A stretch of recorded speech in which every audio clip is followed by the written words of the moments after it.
In this talk, I will introduce how to use self-supervision to evaluate classifier without class labels. Model evaluation is indispensable in machine learning.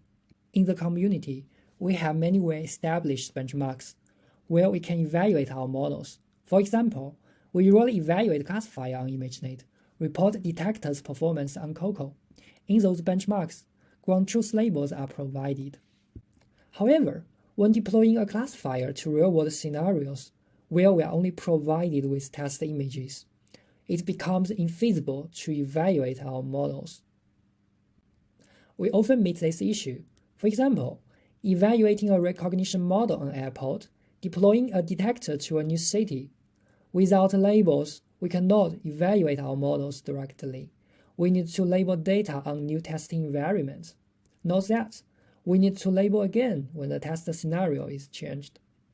In our work, we aim to predict classifier accuracy without any label. We study the feasibility of using self-supervision for accuracy prediction. Specifically, we use a multitask network to jointly learn semantic classification and rotation prediction. Here I show our motivation.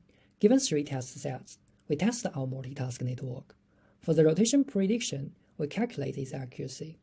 For the classification, we also show the performance on each test set.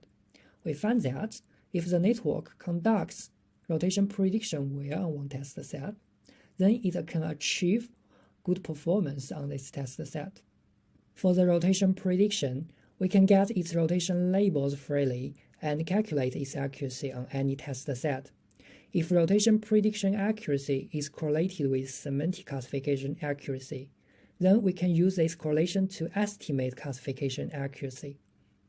Driven by this, we conduct correlation study. First, we collect many test sets from different distributions.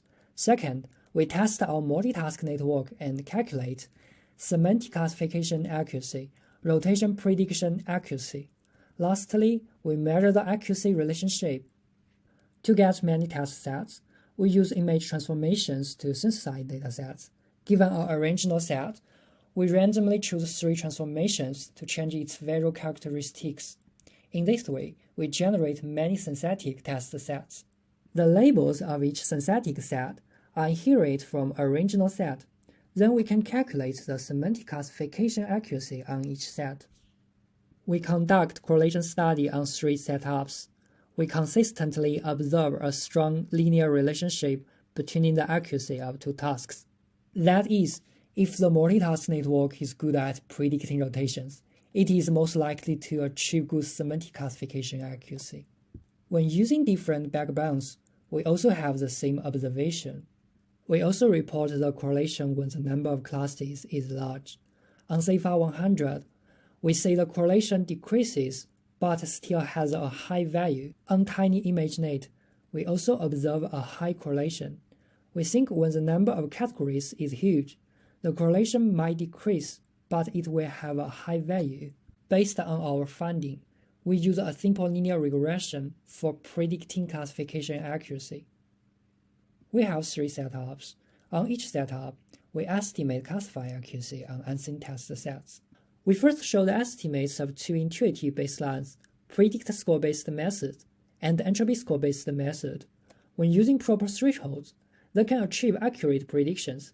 However, in real-world scenarios, we don't have a chance to select thresholds, which means both methods are not practical. For our linear regression model, it gives reasonably good estimates on all test sets. Moreover, we add new transformations to create new test sets and evaluate our regression model. We show that our model is robust on those test sets. We also test our model on more real-world test sets. We show that our model generalized well on them. To conclude, we study an interesting problem, that is evaluating model performance without ground truths. We validate the feasibility of using self-supervision for accuracy prediction. Our model might not work well when encountering corner cases. Lastly, our finding can be used for model selection, which might be a potential direction in future work. Thank you for listening.